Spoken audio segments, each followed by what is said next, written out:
What is truth? This is perhaps the most important question that could be asked right now. In times like these, truth is really the only thing we can count on. Our prejudices, our biases, our hopes, our illusions don't mean a thing. What is important is that we find out what the truth really is, because the truth is the only thing we can count on. Very well, what is truth? Obviously, that's a question that has baffled some of the best minds that have ever existed from time immemorial. And yet really it isn't too difficult to come close to an understanding here. Truth would be a part of what we call the objective order. It would relate to fact, to reality. That which is, is. Those things that exist, exist. Our opinions of what things are don't alter the things themselves. That which is, irrespective of our opinion. Very well. Then how do we know the truth? How is it possible to come to grips with reality? Well, now this is a very interesting area of inquiry, because in our efforts to come to grips with reality, we discover, of course, that all truth, all fact, is discoverable only in context. Nothing exists in itself alone. Everything exists in relationships to other things which also exist. Incidentally, this is where we've heard so much about relativity. Many people, in fact, have come to the conclusion that there is no such thing as a principle. In fact, that there is no such thing as a fact, because they will tell you, well, everything is relative. In a sense, that's true. But often, the way they take that expression, they make it appear that nothing is really so, that everything is unknown or untrue, and we are in a great quagmire of misinformation or no information at all. And that isn't quite accurate.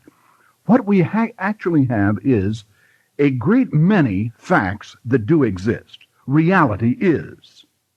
Now, in order to learn about reality, we have to learn about reality from a point of view, from a place where we are, and we learn about reality as it relates to certain specific things. For example, we're all familiar with what we call the law of gravity. If I were to hold up a piece of chalk and then let go of it, we can predict that it would drop toward the center of the earth. We call this the law of gravity. Is that an absolute law? Well, yes, it is. But then it will be shown, and accurately, that there could be other factors that could be brought into play that might cause that chalk to behave differently if I let go of it. For instance, if another interplanetary body of tremendous magnetism came into our solar system, it could so distort the law of gravity as we presently experience it, so that if I let go of the chalk, it would fly off in some other direction. Now, that doesn't disprove the law of gravity. That merely indicates that at the present time, in the present context of fact, if I let go of chalk, it will drop toward the center of the earth, where the center of the earth now is. Now, you change the context, and we don't quite know how that chalk would behave. That doesn't disprove the law.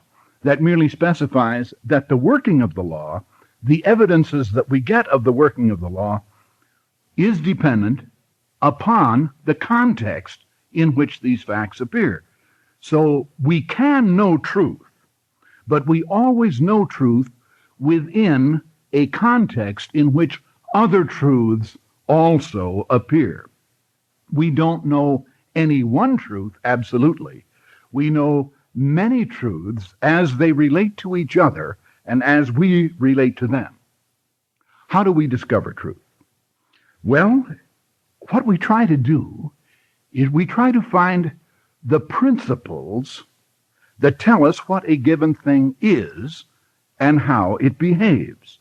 And we seek these principles by trying to ascertain whatever evidence we can extract from their behavior and from what happens to them. Let me give you an example of what I mean here. Let's take the substance wood. Now, what are the characteristics of wood? Obviously, wood is relatively durable. That is to say, it's relatively hard. You can't compress it in your hand and cause it to change its shape simply by applying your muscles. You could bring tools to bear. It's malleable. Under certain conditions, you can form it various ways, but it would tend to resist that merely by the application of your own muscles. You couldn't just mold it like you perhaps could straw or something that is much softer. In addition to its being, therefore, relatively durable, we know that another characteristic is that it's flammable. That is to say, it would burn. Again, under certain conditions, it will burn more readily than other conditions, and also certain types of wood would burn more readily than other types. It is a general characteristic of wood, of all types, that it is flammable. In fact, we use it as a fuel. Additionally, it is natatorable. That is to say, it floats. Wood is lighter than water, and it will float on water ordinarily. Now, you can take a piece of wood and waterlog it until it would behave like a stone and sink, but normally wood floats. So these are characteristics. Now, what do we mean by characteristics? We mean here principles. We now know that when we are dealing with a piece of wood, there are certain characteristics that always appear. This is how we know that it's wood. Now, what does that mean? That means that if we manufacture something made of wood, that we can predict that the thing that we have made out of wood will take on the characteristics of the substance we have used in the manufacture. For example, let's take a desk that is made of wood. Well, we then can predict that the desk will be durable, at least as durable as the wood that we used in it. The desk will also be flammable because the wood is flammable, and the desk would also float because wood floats, and therefore the desk would float. In other words, what we seek in trying to understand truth, we seek predictability. We seek to learn the characteristics of things and how things relate to other things so that we can predict the consequences that will ensue if we employ these various things. And that's how we stay alive in this world. We figure out what the characteristics are, that is to say, the principles are respecting various substances, various natural resources, whatever they are, and having ascertained their natures, their real natures, what they are actually composed of, not as a matter of opinion, but as a matter of fact, then we know how to deal with these things. Of course, one of the biggest problems is to try to learn how to do this with each other. We've been trying to predict human action for years, and we haven't done too well with it. It may be that we can predict certain things here, but it's very difficult to predict things about people. More on that later. But let's go back to this question of predictability. We stay alive in this world only because of predictability. That's all we have. We have to be able to know that if we do certain precise things, that a specified and desirable result will obtain. If we didn't know that, there wouldn't be any point in doing these things that would hopefully lead toward the result that we want. For instance, if we decide that we want to raise wheat, we know that we have to prepare a field and then sow that field with wheat seed. Does that mean that we will get a wheat crop? No, we might not get a crop at all. Other factors might intrude so that we didn't get a harvest. But I'll tell you one thing we can predict. If we get a harvest, it will be of wheat. We won't harvest a crop of pumpkins or watermelons or mouth organs. They don't come that way. If we want a wheat crop, We might not get a crop at all, but if we get a crop, it will be one of wheat, providing we have sown wheat in the first place. In other words, there is an area of predictability, and that's how we live. Now, most of us aren't aware of this. We think of predictability as having something to do perhaps with witchcraft or with necromancy or something of this sort. Actually, predictability is a scientific approach to life. That's what it's about. The scientist has to understand the nature of things as they are well enough so that he can accurately predict what those things will do under specified circumstances. That's what science is all about.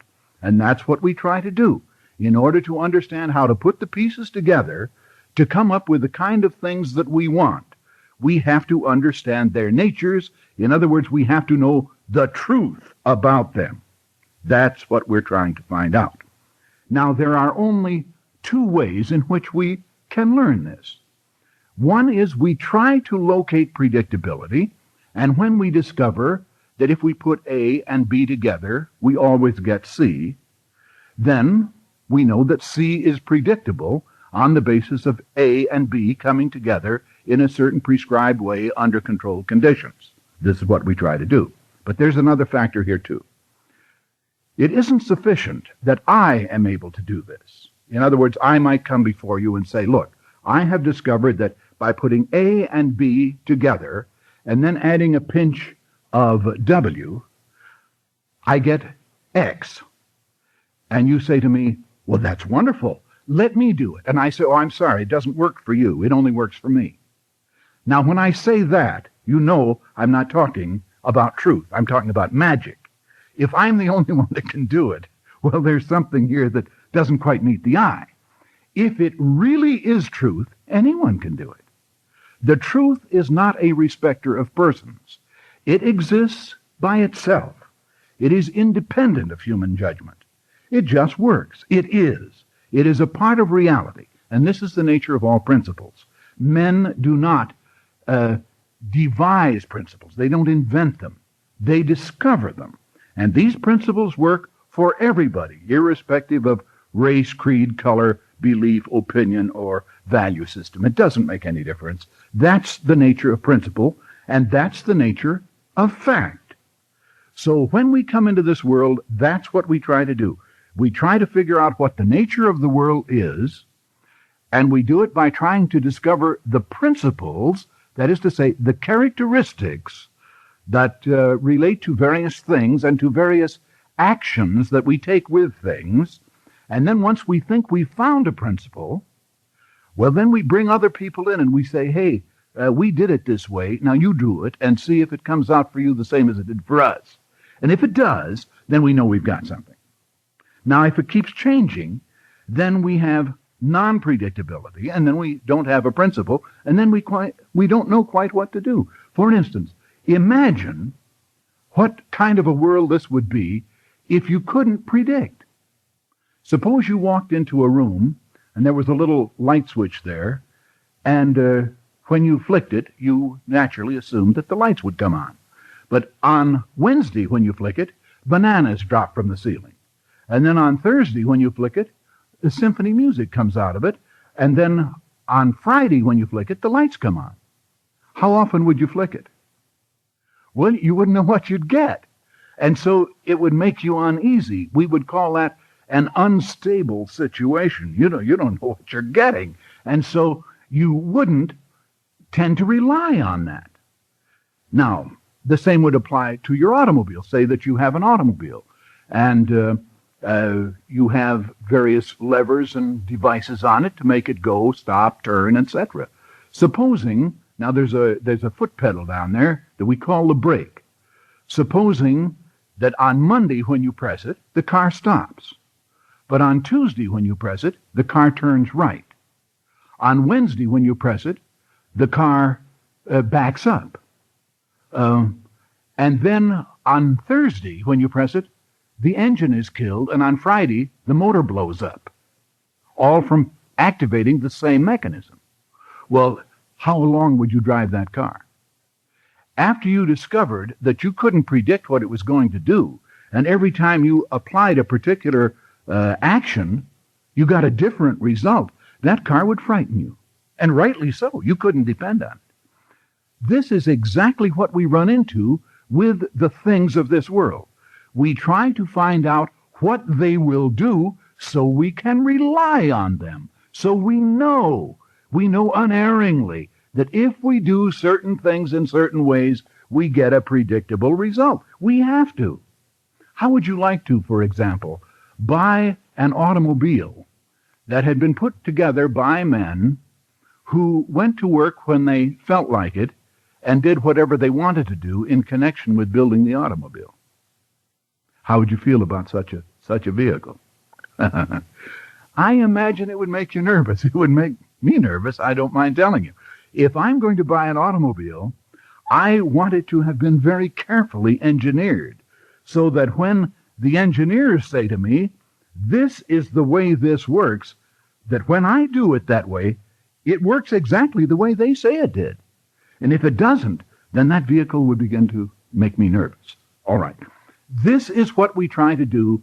Our ability to survive in this world is predicated upon predictability, upon our ability to detect the characteristics, the principles of those things that exist, and the more we know about them, the more we accurately understand them, the better we can put them together to get the kind of things that we want. Life is dependent upon orderly process. An orderly process is dependent upon our ability to predict consequence. Now, here's about the way it works.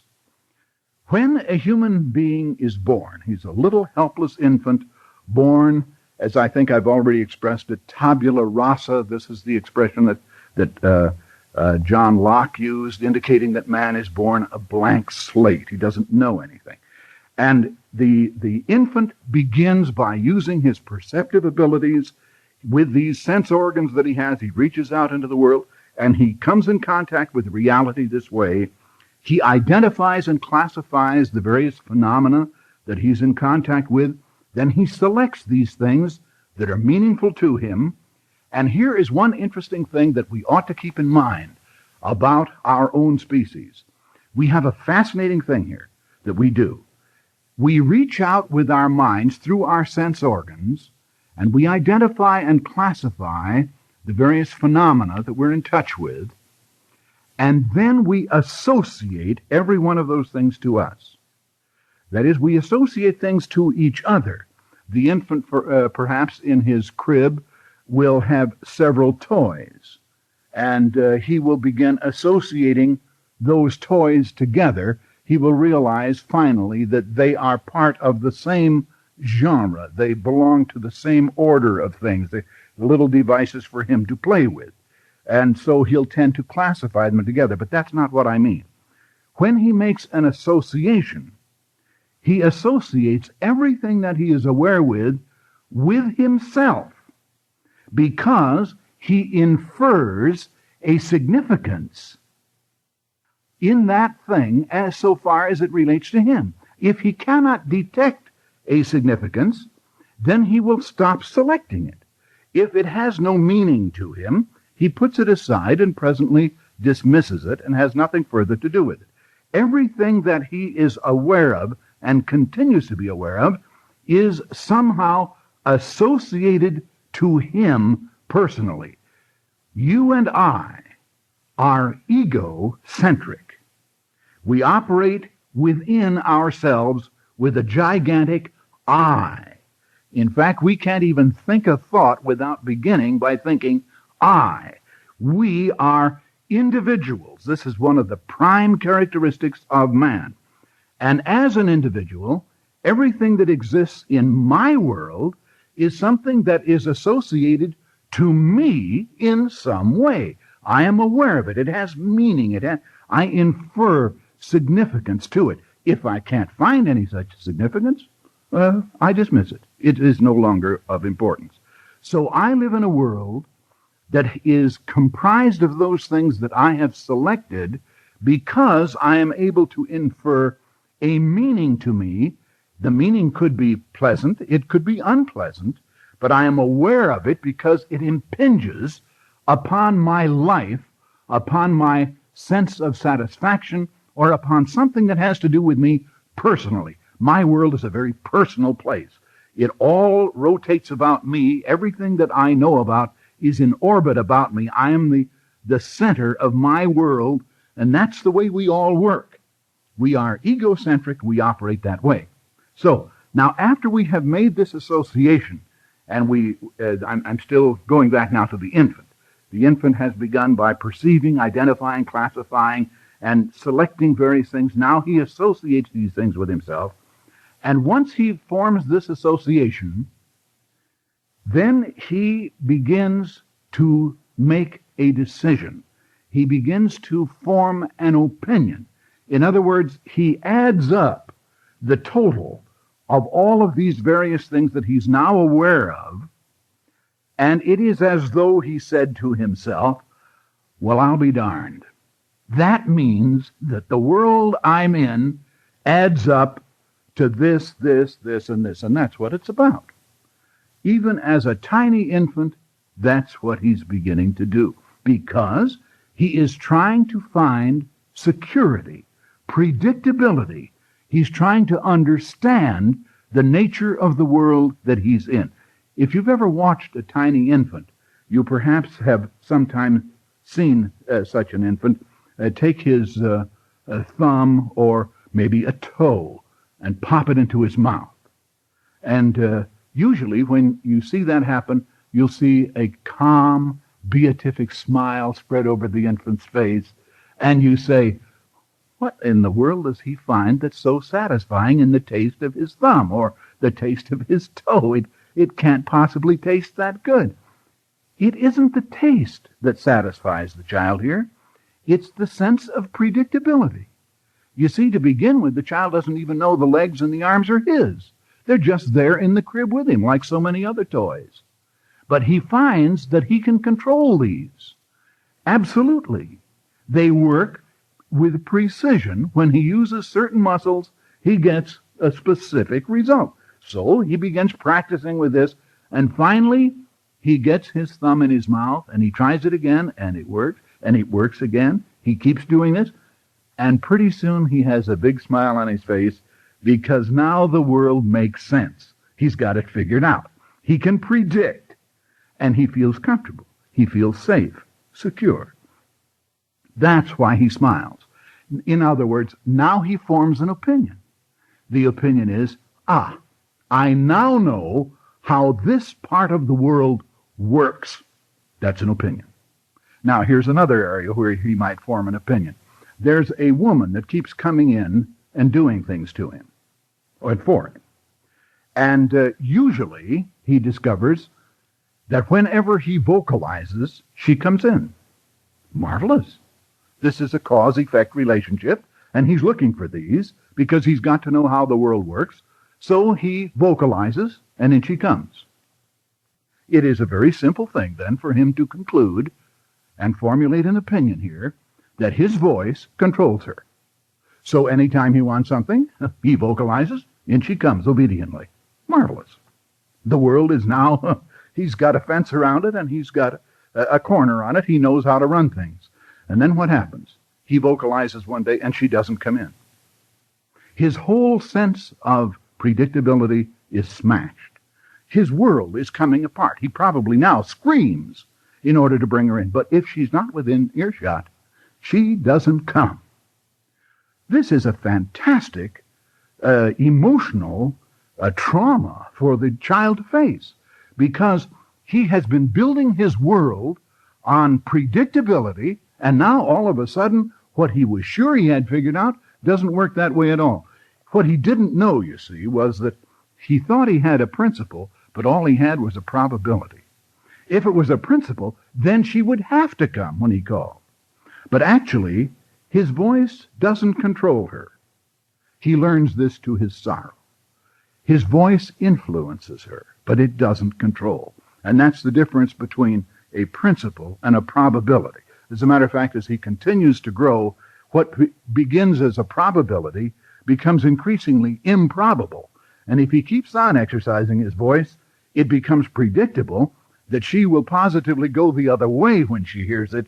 And so what becomes what he thinks at first as a principle, that his voice controls her in a favorable way, it will end up perhaps that his voice will impel her in an unfavorable way, and he's lost the whole thing. But these are the processes of learning, and this is how we begin, by using our minds in an effort to arrive at truth so we know what to do in the world we live in. Now, after we have formulated an opinion, then we begin testing that opinion, just as I've described here with the infant, until we finally find something that really works all the time, or at least we think it does, within the context where we understand it. It seems to be predictable. Now we have another interesting thing that happens with our minds when we reach that point. The minute we are certain, or relatively certain, that a particular phenomena results from a particular set of circumstances, and that is predictable, then we begin to develop an attitude. And an attitude differs from an opinion primarily because of this. An opinion is something that you think is so. But an attitude has the element of emotional conviction. You are now certain that it is so because it has proved out. In other words, we move from a general assumption of predictability to an emotional conviction of predictability, and we call that a belief. We move from a supposition to conviction, and that means simply that now you know you are right. You thought you were right before, but now you know you are right. Now, from that attitude, or the beginning of belief, we now have confidence to plan, to anticipate what we want to accomplish in the future, and knowing certain things to be true, and here we have the emotional assurance that they are true, we are now we now have enough confidence so that we can say, well, now, this being the case and this other being the case, I now know that I can project into the future here and put things together in such a way that I will get what I want. And so we move from belief to cognitive action. That's the idea. The whole process of using the mind is a process of trying to discover the truth so that, knowing truth, we can take cognitive action in order to fulfill and get the things that we want as a result of the truth that we know and the actions that we take. Man is an actor. He is not passive. We do not survive in this world by simply planting our feet in the soil, raising our arms to the sun and the rain, and flourishing. Botanical products do that, botanical life forms, but man doesn't do that. For you and I to survive, we have to take intelligent, rational action. We have to learn a great many things, and learning them then, we apply this knowledge in order to make these things come into focus with us. That's what this is all about. Now, it follows that when we live at a time, such as we do right now, where many of the things that we have believed were so, we have thought that the world was organized in a certain way, that our country, for example, was organized in a certain way. We thought we had predictability all the way around, and now things are coming apart. Things aren't working quite the way we thought they were, or we thought they would. Where we thought we were sure, we find ourselves increasingly uncertain. We thought, for example, that the government would solve the question of poverty. But the more we get into it, the more we discover that there's still more poverty, and the government hasn't solved the problem. But these are subjects we want to take up subsequently. We think there's enough here that we can talk about, so we'll see you again, and thanks very much.